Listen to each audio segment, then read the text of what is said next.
इस वक्त ढेर सारे कॉरपोरेट डेवलपमेंट्स के बीच एसएल ग्रुप है पूरी तरह से चर्चा में।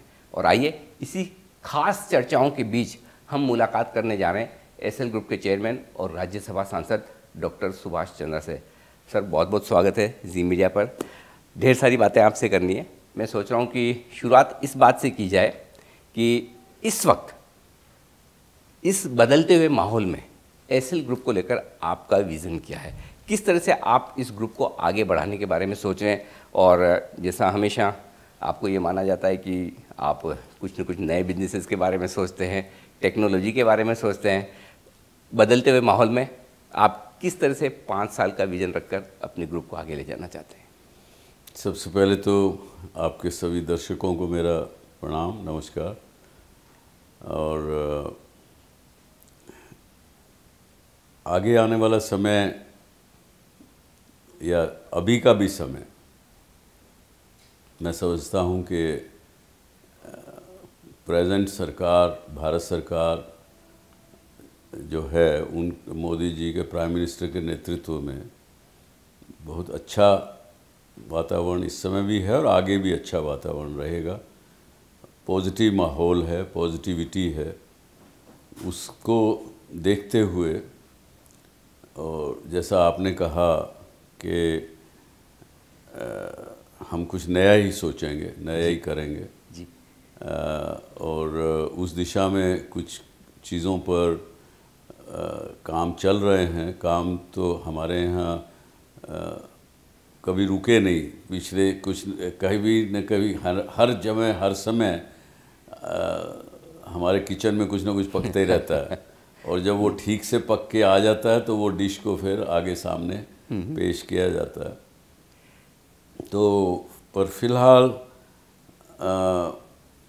जो चीज़ें हमारे साथ कुछ हुई, जो कुछ गलतियां मैंने की पीछे, उन गलतियों की वजह से हम फाइनेंशियल डिफ़िकल्टी में आए। उस चीज़ों को निपटाने में हमको 2-2.5 साल लग गए, लगभग निपटाया है जी। कुछ एक बाकी हैं। आई एम श्योर आपके वो प्रश्न भी होंगे जी। उनके बारे में जब आप प्रश्न करेंगे तो चर्चा करेंगे। लेकिन इस दौरान में जितना भी समय मुझे मिला है उसमें मैंने नई टेक्नोलॉजी को समझा है, नई जो चीज़ें हो रही हैं विश्व में वो समझा है। और जो इंटरनेट का जो नेक्स्ट वर्जन है जिसको दुनिया आज सब बात कर रहे हैं, मेटावर्स की, कोई नए कॉइन्स की, क्रिप्टो करेंसी की बात करते हैं जी। कोई एनएफटी की बात करते हैं, मेटावर्स नाम की बड़ी चर्चा हो रही है जी।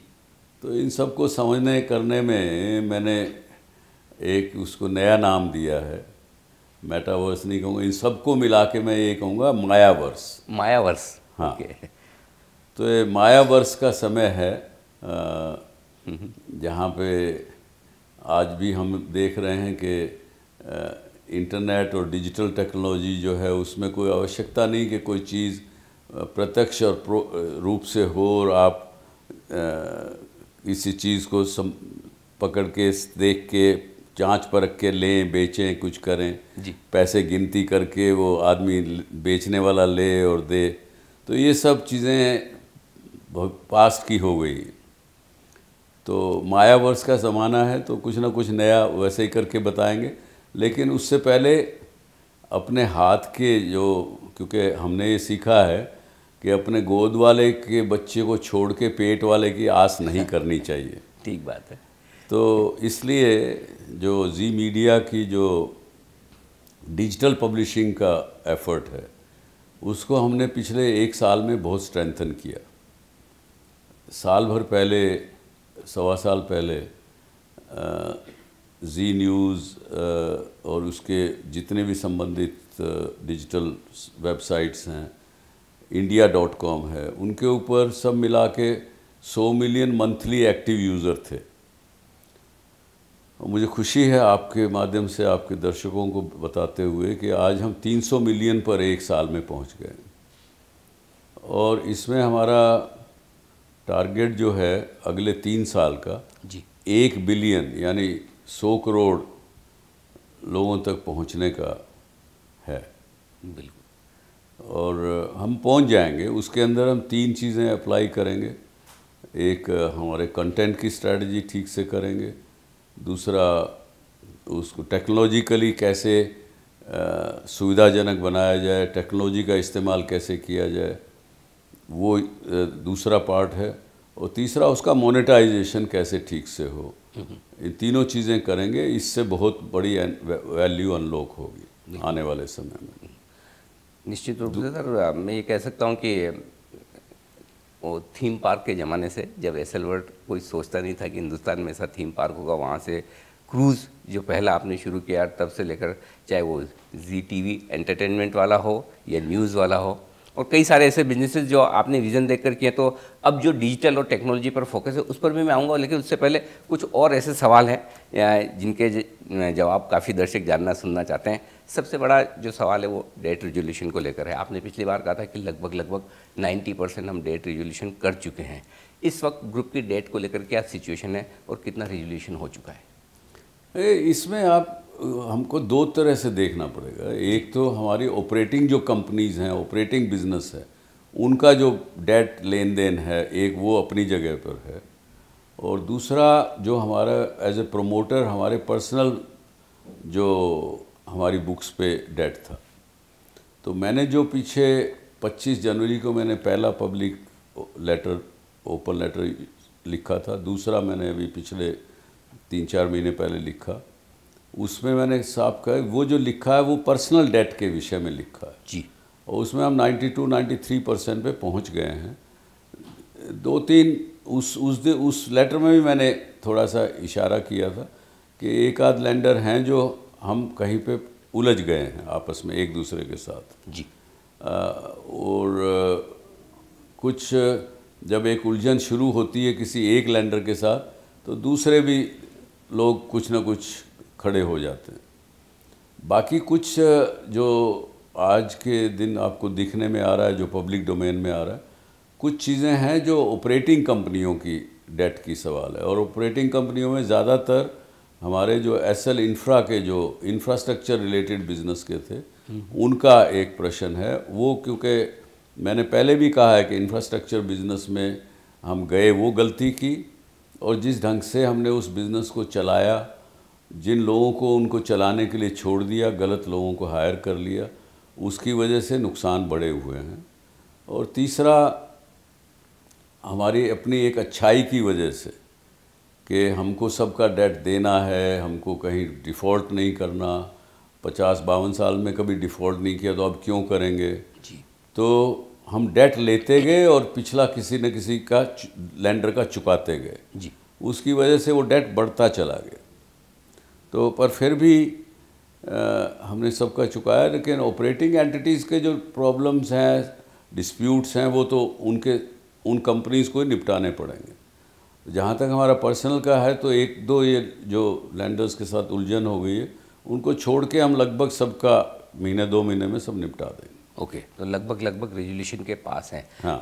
एक और जो मुद्दा है वो डिश टीवी को लेकर है। डिश टीवी और यस बैंक के बीच में जो विवाद चल रहा है कंट्रोल को लेकर, शेयरों को बेचने को लेकर, क्या कहेंगे आप? इसका किस तरह से सॉल्यूशन हो सकता है या होना चाहिए? ये आज के दिन मैटर बहुत कई कोर्ट्स के मैटर्स में उलझा हुआ जी, है। जी। कई केसेस इस विषय को लेकर के, कई पार्टी शेयर होल्डर्स एक अपनी जगह पर हैं, कंपनी एक अलग अपनी जगह पर है, मीडिया में लोग अपनी जगह पर हैं। वो इसको पहली बात तो जल्दी से समझ नहीं पा रहे हैं। एक किसी मीडिया ने तो यहाँ तक लिख दिया कि एज इफ़ डिश टीवी ने बहुत बड़ा गलत कर दिया, और उसमें उन्होंने रेगुलेटर को चैलेंज किया कि आप इस पर एक्शन क्यों नहीं ले रहे हैं। जबकि सच्चाई ये है कि डिश टीवी कहीं पे डिफ़ॉल्टर नहीं है, कहीं उसका कोई किसी से के साथ डिस्प्यूट नहीं है, पहली बात जी। ये रिकॉर्ड सबको आपके माध्यम से आई होप सब ठीक करें जी। दूसरा है डिश टीवी के share holders, promoter share holders अलग, नॉर्मल शेयर होल्डर्स अलग।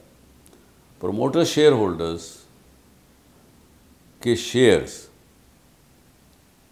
मैंने as a separate person, because I am not a promoter of Dish TV, जी, because when we brothers separated, it's Jawahar Goyal, my younger brother's company.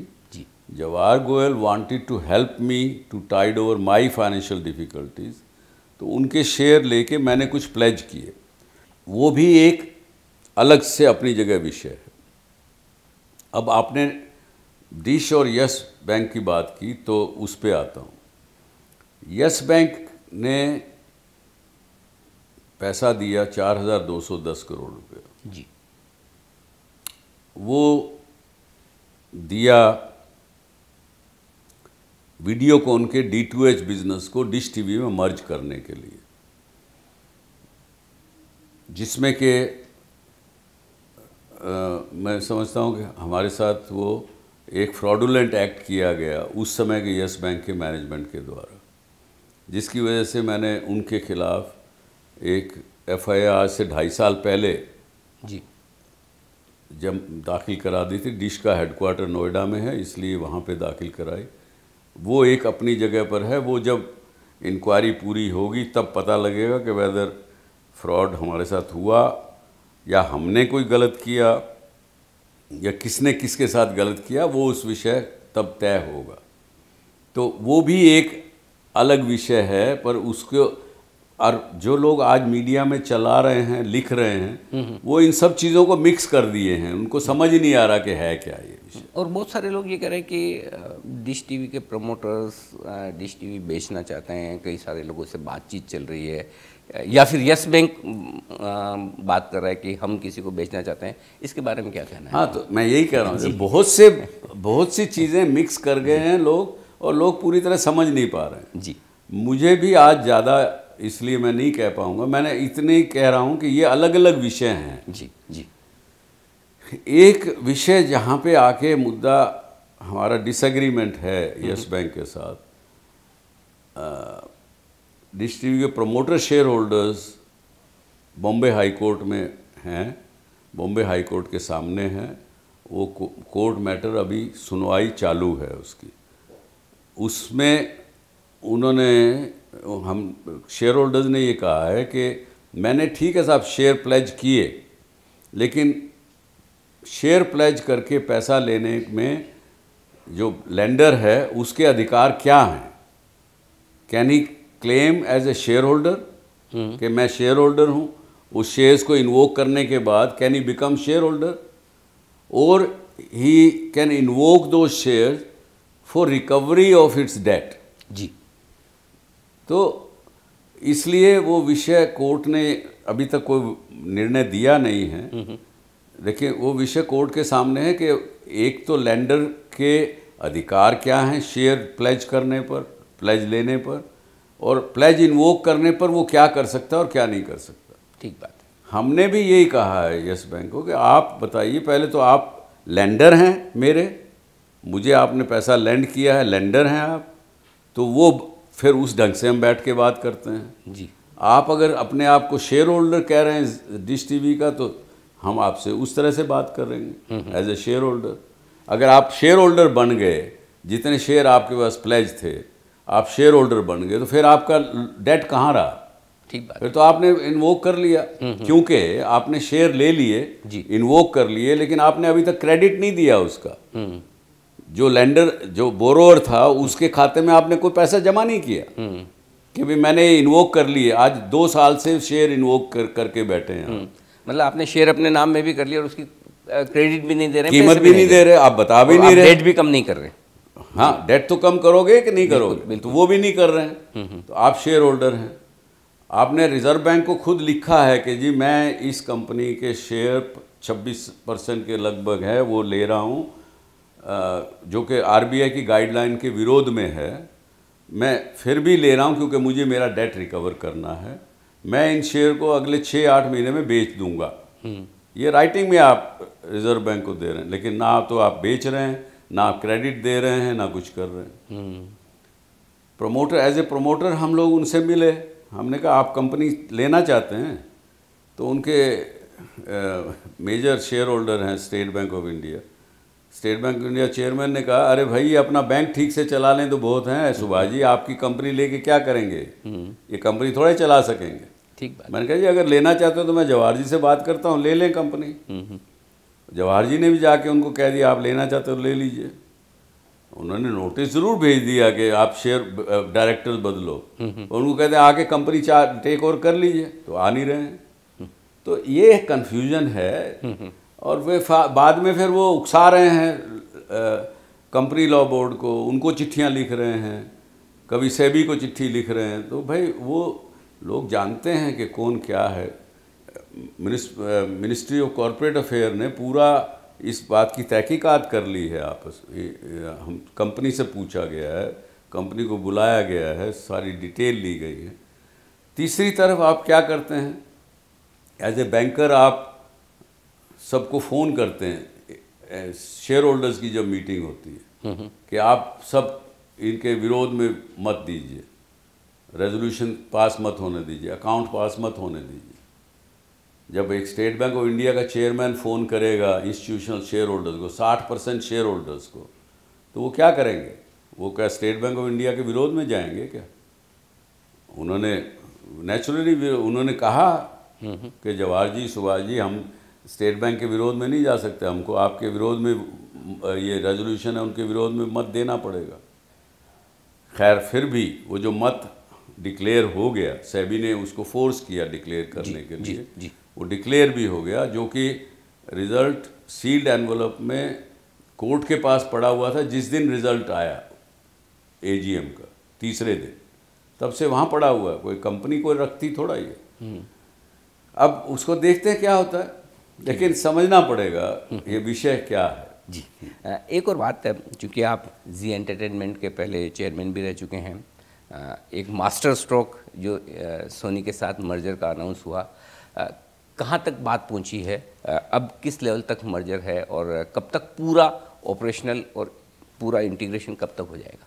नहीं, इस विषय में मुझे ज़्यादा जानकारी नहीं है, क्योंकि वो विषय पुनीत और अमित देख रहे हैं, वो ही कर रहे हैं। मुझे यही बताया गया कि वो ठीक चल रहा है, अपने प्रोसेस से चल रहा है, रेगुलेटरी अप्रूवल होंगी उसके हिसाब से होगा।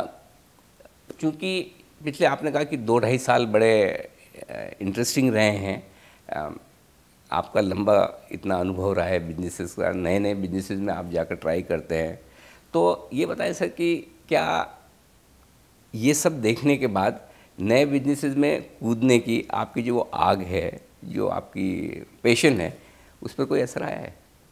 नहीं, ऐसा कुछ नहीं है। वो तो कुछ करने की तो इच्छा पहले हमेशा से रहती है, और मैं तो ये मानता हूँ कि पैसे के पीछे भागने से पैसा नहीं आता है। इसलिए कुछ भी नया काम मैंने कभी भी किया है तो इसलिए नहीं किया कि पैसा कमाना है। पैसा तो अपने आप आएगा, वो बाई प्रोडक्ट मैं मान के चलता हूँ। कुछ क्रिएट करना, कुछ नई चीज़ करना, कुछ एक्साइटिंग करना, वो एक विषय है।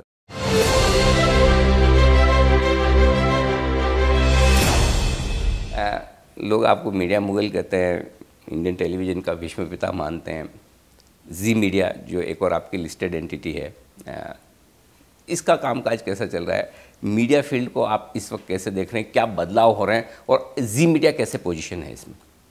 जैसे मैंने बताया, जी मीडिया का 300 मिलियन अभी हमारे मंथली एक्टिव यूज़र डिजिटल पे हो गए हैं। वीऑन जो एक इंग्लिश का न्यूज़ नेटवर्क है, first global network from Asia for the whole globe, मुझे खुशी है ये बताते हुए कि वो उसकी एक्सेप्टेंस जो है वो काफ़ी बढ़ गई है। देश में भी नंबर 1 मुझे बताया गया कि हो गया है वो, और विदेशों में भी 58% उसकी व्यूअरशिप बाहर से है। यूट्यूब पर एक महीने में 90 मिलियन विजिटर उसके ऊपर आ रहे हैं, जो कि बीबीसी से आगे हैं, CNN से थोड़ा कम है।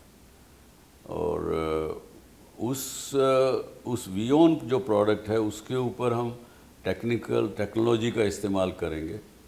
उसकी जो डिजिटल पब्लिशिंग उसके साथ साथ जो चल रही है उसको हम ज़्यादा इंटरेक्टिव बनाएंगे। जो सोशल मीडिया के फीचर्स होते हैं उसको उस पर डालेंगे। उसको भी हमारा एक प्लान है कि अगले 5 साल में वो 500 मिलियन के करीब उसके कस्टमर उससे जुड़े। बहुत बड़ा टारगेट है, लेकिन अचीव टीम करेगी ज़रूर। बिल्कुल, मैं उम्मीद करता हूँ कि वो बहुत जल्दी अचीव होंगे। एक आखिरी सवाल आपसे ये कि इस वक्त इन सब बातों के बीच में आपके जो भी क्रेडिटर्स या लेंडर्स हैं और दूसरे आपके जो शेयर होल्डर्स हैं, इन्वेस्टर्स हैं, जिन्होंने आपकी अलग अलग कंपनी में पैसा लगाया, उन्हें आप क्या मैसेज देंगे? ये शेयर होल्डर्स हमारे से डिसअपॉइंट हुए हैं इस सारे पूरे प्रकरण में, क्योंकि हमारी कंपनियों के शेयर्स आगे बढ़े नहीं, कीमतें बढ़ी नहीं उनकी, तो स्वाभाविक रूप है कि वो उनको डिसअपॉइंटमेंट है हमारे से। लेकिन time is a big healer. समय बताएगा कि हमने क्या किया शेयर होल्डर्स के इंटरेस्ट में। हमने कभी उनके इंटरेस्ट को कंप्रोमाइज़ नहीं किया है, लेकिन अभी उनको हमसे गुस्सा ही होगा मेरे ख्याल से। समय पा करके वो भी चीज़ें ठीक होंगी। जब है ना लोगों ने सोचा कि बस डॉक्टर सुभाष चंद्रा का समय हो गया, उसके बाद आप उतना दुगुना ताकत से तिगुना ताकत से बाउंस करते हुए हैं। इस बार का बाउंस पे किस तरफ होगा, कहाँ होगा, ये लोग जानना चाहते हैं। ये समय बताएगा।